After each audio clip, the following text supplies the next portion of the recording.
Morning students. देखो हम लोगों का जो चैप्टर चल रहा था डिसोल्यूशंस ऑफ पार्टनरशिप फर्म, उसी को हम लोग कंटिन्यू करने जा रहे हैं। तो देखो डिसोल्यूशंस ऑफ पार्टनरशिप फर्म में हमारा टॉपिक चल रहा था लेजर अकाउंट प्रिपेयर करने का, जिसमें 2-3 क्वेश्चंस मैंने आपको करवाए थे। आई थिंक 9 to 10 क्वेश्चंस मैंने करवाया था। इलिस्ट्रेशन 11 बहुत सिंपल है, करके देखेंगे। नेक्स्ट क्वेश्चन देखिए इलिस्ट्रेशन 12।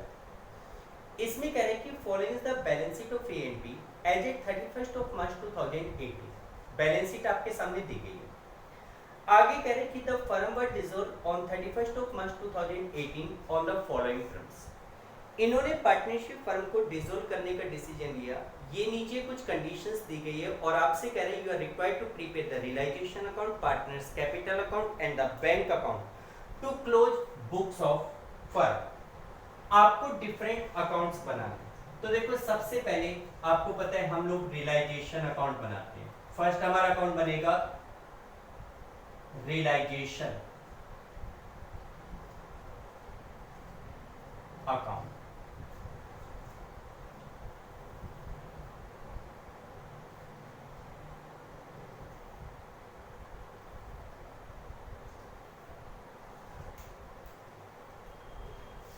पर्टिकुलर्स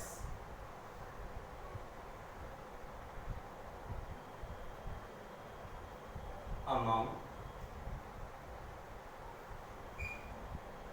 particulars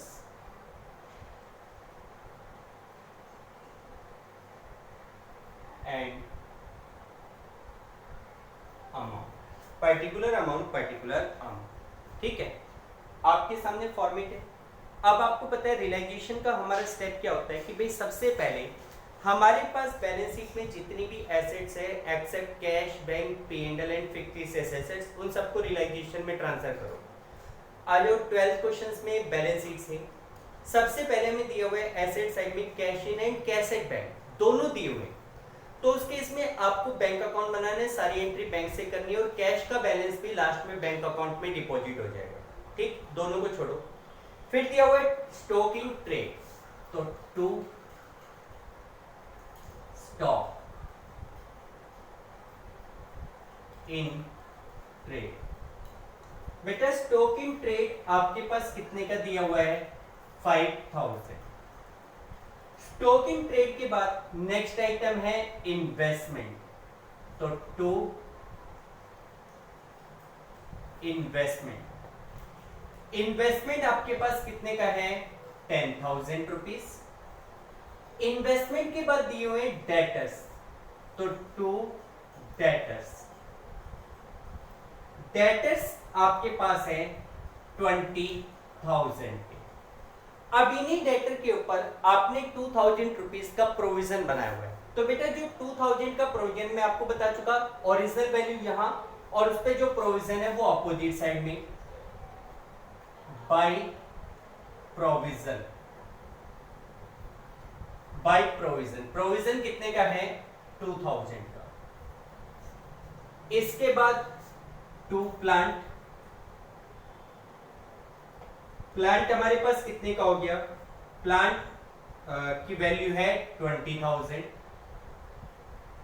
इसके बाद बिल्डिंग, तो टू बिल्डिंग। बिल्डिंग हमारे पास है 15,000।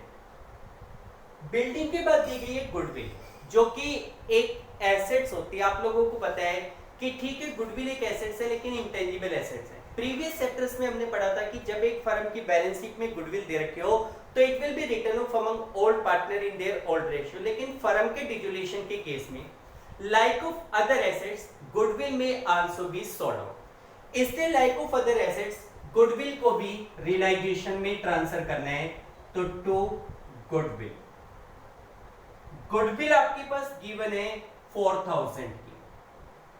इसके बाद एडवर्टाइजमेंट सस्पेंस, एक फिक्टिशियस एसेट्स है, बताया था it will be directly transfer to capital account. ठीक, एसेट साइड के सारे आइटम हो गए। लायबिलिटी में जाओ, लायबिलिटी साइड में बाय सन्ड्री क्रेडिटर्स।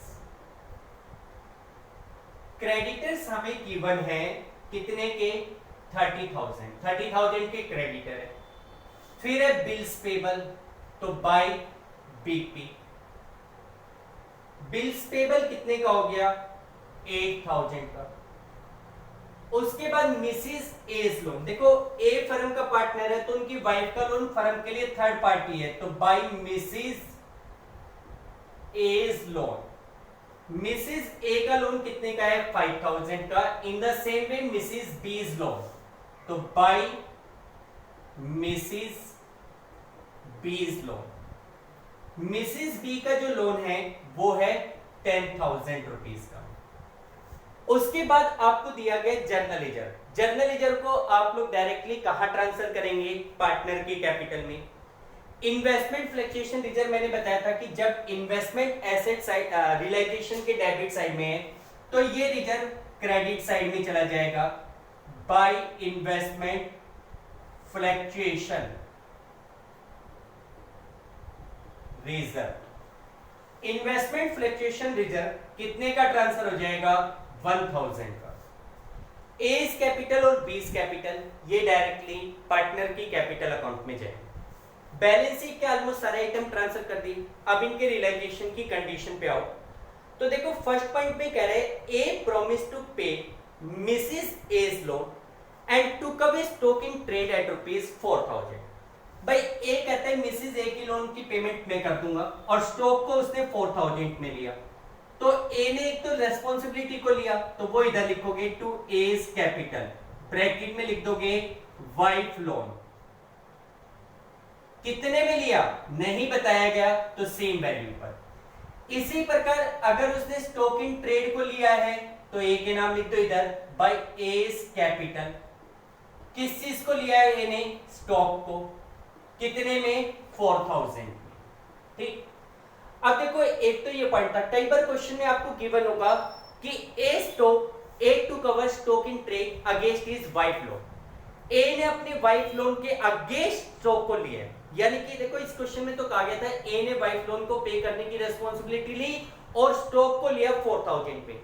अगर ये कहता है A agree to pay off his wife loan and against it he to cover the stock, यानी कि उसी के अगेंस्ट, लोन के अगेंस्ट अगर वो स्टॉक को ले रहा है तो उस केस में ना तो फर्म को लोन को कुछ पैसा देना ना उसको स्टॉक से कुछ मिलना, ए ने दोनों चीजों को ले लिया और आपस में सेटलमेंट कर दिया, तो उस केस में आप दोनों को नहीं दिखाते। लेकिन इसमें ए ने अपनी वाइफ लोन की पेमेंट की रेस्पॉन्सिबिलिटी अलग ली है, स्टॉक का प्राइस अलग डिसाइड किया है, तो दोनों का आपने शो किया है। क्लियर?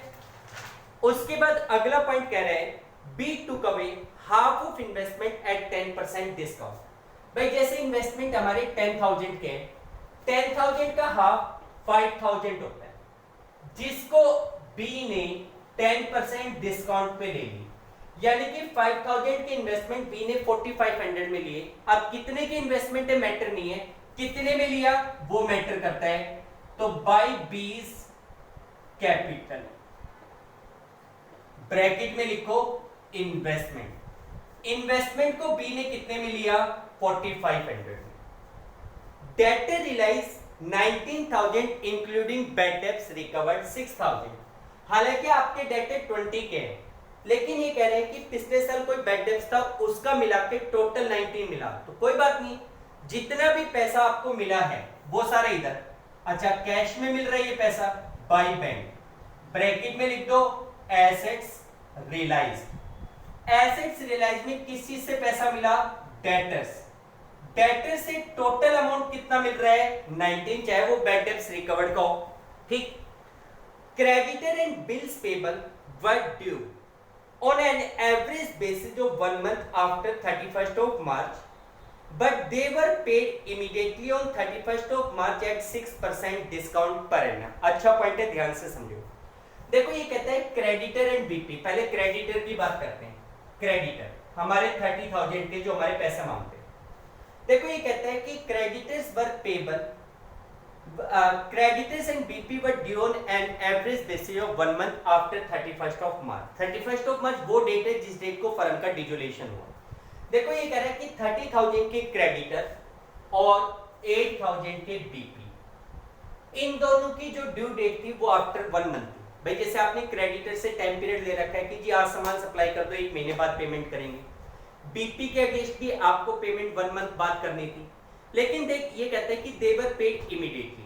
भाई फर्म का डिसोल्यूशन होने जा रहा है तो 1 महीने बाद फर्म में कौन रहेगा, कोई नहीं, इसलिए उन सभी को 1 महीने पहले पेमेंट की जा रही है। और ध्यान रखो जैसे बिजनेस में ये चीजें बहुत बार होती है कि जैसे हम किसी कोई हमारे पैसा मांगता है, हमने उससे 3 मंथ का टाइम पीरियड ले लिया, तो 3 मंथ से पहले वो हमें पेमेंट के लिए नहीं कह सकता।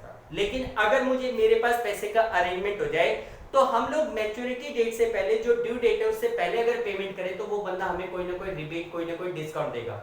आप लोगों ने ध्यान हो प्लस में बिल ऑफ एक्सचेंज का चैप्टर पढ़ा था, उसमें हमने एक टॉपिक पढ़ा था retirement of bill of exchange, यानी कि अगर ड्यू डेट से पहले बिल ऑफ एक्सचेंज की पेमेंट करनी पड़े तो उसके ऊपर कुछ ना कुछ डिस्काउंट अलाउड होता है। तो सेम बात है कि 30,000 रुपीस के क्रेडिटर थे जिनकी ड्यू डेट 1 मंथ बाद थी, लेकिन they were paid immediately on 31st of March at a discount of 6% per annum. उनको 6% डिस्काउंट पे पेमेंट की गई, लेकिन 6% पर एनम। अब यहाँ पे ये पर एनम वर्ड बहुत इंपॉर्टेंट होता है, ध्यान से समझो। अगर ये पर एनम नहीं होता, दे वर पेड एट 6% डिस्काउंट, तो 30,000 का 6% काट लेते, 6% पर एनम, एक साल में 6%, लेकिन पेमेंट कितने दिन पहले, 1 मंथ, तो 1 मंथ का डिस्काउंट कटेगा, तो 1 मंथ का डिस्काउंट कितना हो गया, 1 मंथ का डिस्काउंट हो गया 150। तो इसका मतलब 30,000 के जो क्रेडिटर है उनको 150 रुपीस का डिस्काउंट काट के 29,850 की पेमेंट करोगे। इसी प्रकार बीपी के ऊपर भी 6% डिस्काउंट 1 मंथ का, 1 मंथ का डिस्काउंट बनेगा 40 रुपीस, 40 रुपीस काट कर कितने की पेमेंट करोगे, 7,960। दोनों की पेमेंट कर रहे हो, यहां पे दिखाओगे टू बैंक। एक तो आपने क्रेडिटर की पेमेंट की कितनी, 29,850, बिल्स पेबल की पेमेंट कर रहे हो 7,960। क्लियर बेटा, अच्छा पॉइंट था। इसके बाद आगे कह रहे हैं प्लांट रिलाइज 25, भाई प्लांट 25 में बिका, 25,000 में, बिल्डिंग 40,000 में, बिल्डिंग से कितना पैसा मिला, 40,000, गुडविल से 6,000। भाई गुडविल भी मैंने बताया एक एसेट्स होती है, जब फर्म का डिसोल्यूशन हो, फर्म के बिजनेस को सेल आउट किया जाए, with complete business some amount में बी रियलाइज फॉर गुडविल। जरूरी नहीं मिलेगा, मिल सकता है, अगर मिले तो दिखा देना, ना मिले तो छोड़ देना। गुडविल, गुडविल से कितना पैसा मिल रहा है, 6,000, एंड रिमेनिंग इन्वेस्टमेंट 4,500। इन्वेस्टमेंट से कितना पैसा मिल रहा है, 4,500। आगे कह रहे हैं there was an old typewriter in the firm which had been written off completely. कोई पुराना टाइपराइटर था फर्म के पास जिसको हम पूरी तरीके से राइट ऑफ कर चुके, खत्म कर चुके from the books. It was estimated to realise 300, उम्मीद की गई कि इससे 300 रुपए मिलेंगे, and it was taken away by B at this estimated price, और इसी प्राइस पे बी ने ले लिया। ठीक है, एस्टिमेटेड प्राइस हमारे लिए मैटर नहीं करता, जिस प्राइस पे लिया गया है वो प्राइस मैटर करता है, तो इसमें एस्टिमेटेड प्राइस पे लिया गया, बी ने टाइपराइटर को लिया। अच्छा और कोई पॉइंट है नहीं, इसलिए स्पेस छोड़ने की जरूरत नहीं है।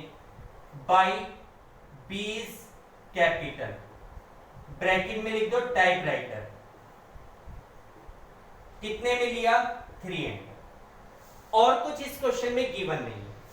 अगर और कुछ गिवन नहीं हो तो मैंने बताया था एसेट्स तो वहीं की वहीं खत्म कर दो। एसेट्स का अगर आप टोटल करोगे तो एसेट्स का टोटल कितना हुआ, 44, 84, 90, 94,500। लायबिलिटी के केस में जरूर चेक करना है कि सभी लायबिलिटी की पेमेंट हुई या नहीं। प्रोविजन कोई लायबिलिटी होता नहीं, क्रेडिटर की पेमेंट हो गई, बीपी की पेमेंट हो गई, मिसिस ए के लोन को ए ने ले लिया, मिसिस बी का लोन, इसकी पेमेंट के बारे में कुछ नहीं कह रखा, तो आपको क्या बताया था, ये मानोगे कंप्लीट पेमेंट की गई है। मिसिस बी के लोन की कितने की पेमेंट, 10,000।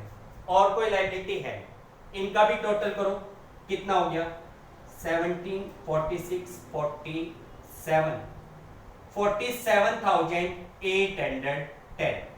कितनी पेमेंट हो गई, 47,810। सारे पॉइंट हो गए। अब दोनों साइड का टोटल करके difference low.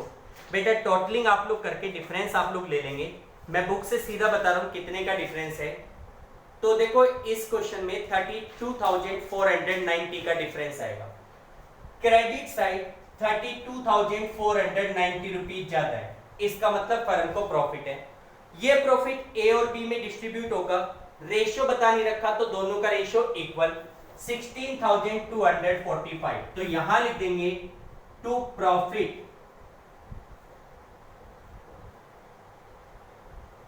Transfer to capital account A and B 16,245 16,245 total profit कितना हो गया 32,490। ये टोटल कर दो। This is your realisation account. ये तो आपका रियलाइजेशन अकाउंट हो गया। रियलाइजेशन अकाउंट के बाद अगला अकाउंट बनाते हैं पार्टनर्स लोन अकाउंट। तो अगर आप इस क्वेश्चन में देखोगे किसी भी पार्टनर ने फर्म को कोई लोन नहीं दे रखा, पार्टनर का लोन अकाउंट नहीं बनेगा। फिर उसके बाद थर्ड बनाते हैं partners capital account.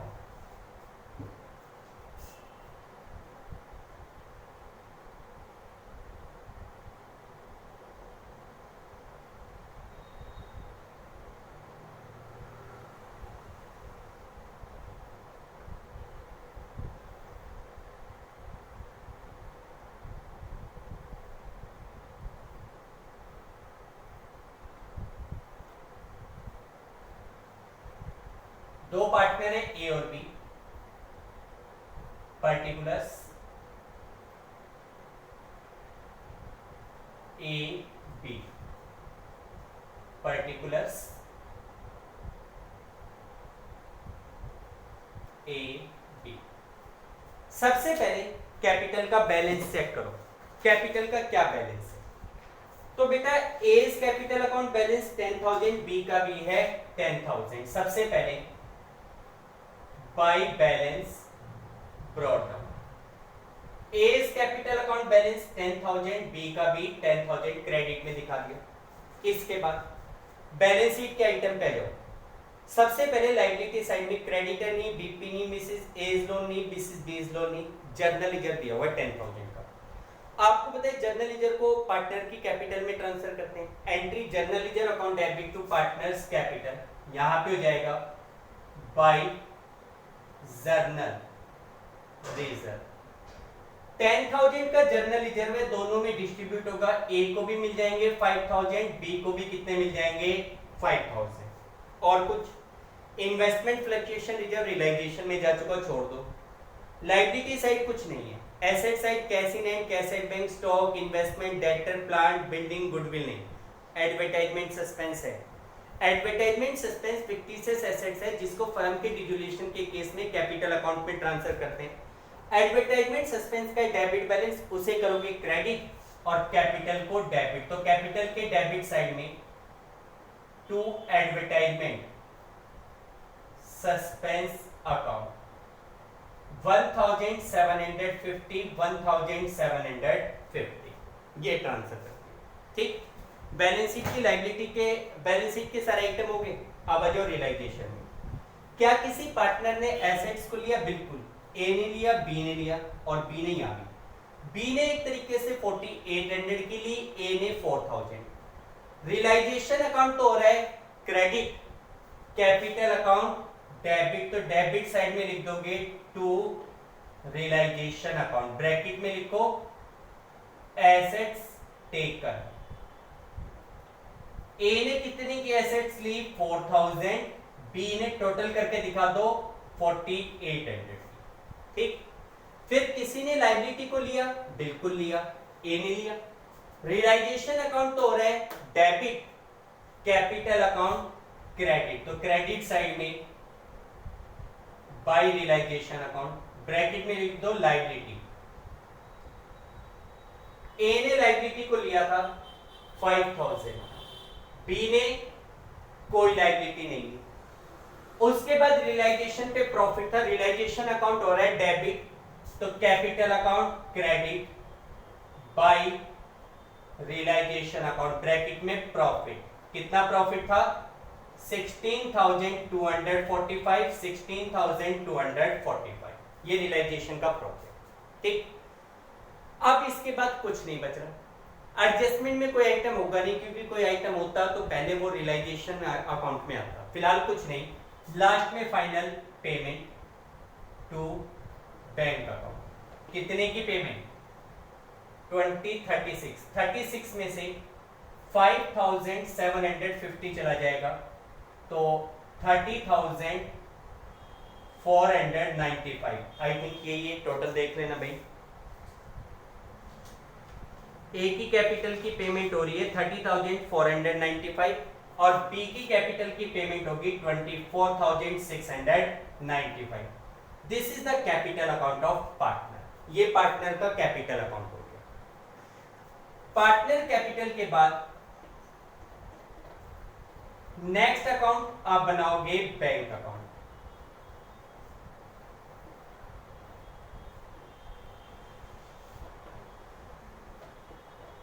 Particulars amount, particulars